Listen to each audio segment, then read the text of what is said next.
Sir கடைசியாக ஒரே ஒரு கேள்வி.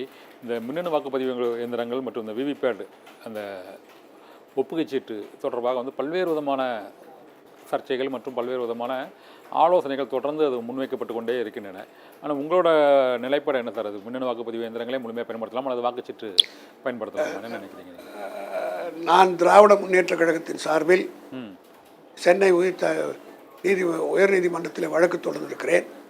வழக்கு நிலுவையில் இருக்கிறது. ஆகவே அது குறித்து நான் இப்பொழுது கருத்து சொல்வது சரியாக இருக்காது. அதை அந்த இவிஎம் மிஷினை குறித்து தேர்தல் ஆணையத்தை எதிர்த்து சென்னை உயர்நீதிமன்றத்தில் திராவிட முன்னேற்ற கழகத்தின் சார்பில் அமைப்பு செயலாளர் என்கிற முறையில் நான் வழக்கு தாக்கல் செய்திருக்கிறேன். 2 முறை நீதிமன்றம் அந்த 2 ஹியரிங் கேட்டுவிட்டது.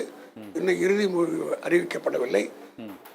முன்னாள் அட்வொகேட் ஜெனரலாக இருந்த சண்முக சுந்தரம் என்னுடைய வழக்கை நடத்துகிறார். ஆகவே இந்த தருணத்தில் நீதிமன்றத்தில் வழக்கு இருக்கிற போது அது குறித்து கருத்து தெரிவிப்பது சப்ஜெக்ட்ஸ் ஆகிடும்.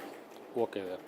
இந்த தேர்தல் வாக்குப்பதிவு முதல் கட்ட வாக்குப்பதிவு நிறைவடைந்திருக்கிறது. இன்னும் 5 கட்ட வாக்குப்பதிவு 6 கட்ட வாக்குப்பதிவு தொடர்ந்து நடைபெற இருக்கக்கூடிய இந்த சூழ்நிலையில் இந்த வாக்குப்பதிவு சதவீதமானது தொடர்ச்சியாக குறைந்து கொண்டிருக்கிறது. அது தமிழகத்தில் தென் மாநிலங்களில் மட்டும் குறைந்திருக்கிறது. ஆனால் வட மாநிலங்களை பொறுத்தவரை நீங்கள் சொல்லிய அந்த கணிப்பு என்பது மத்திய பிரதேசம், ராஜஸ்தான், உத்தரப்பிரதேசம் ஆகிய மாநிலங்களிலும் இதே நீங்கள் உங்களுடைய கணிப்பு, அதாவது அந்த எதிர்ப்பு அலைங்கிறது உண்மையிலே இருக்குதா சார்? நிச்சயமாக இருக்கிறது. அது மட்டுமல்ல, வட மாநிலத்தில் இருக்கிறவர்கள் தமிழ்நாட்டிலே நடைபெற்றதை பாடமாக ஏற்று வாக்காளர் பட்டியலை இன்னும் வாக்குப்பதிவு ஆவதற்கு முன்னாடி அவர்கள் திருத்தம் செய்வதற்கு நடவடிக்கை எடுக்க வேண்டும். நீதிமன்றத்தை நாடி அவர்கள் நடவடிக்கை எடுத்தால் தமிழ்நாட்டில் வாக்காளர் பட்டியல் விட்டது போல விடாமல் இருப்பதற்கு நீதிமன்றம் நிச்சயமாக தலையிட்டு ஒரு நல்ல முடிவை சொல்லும்.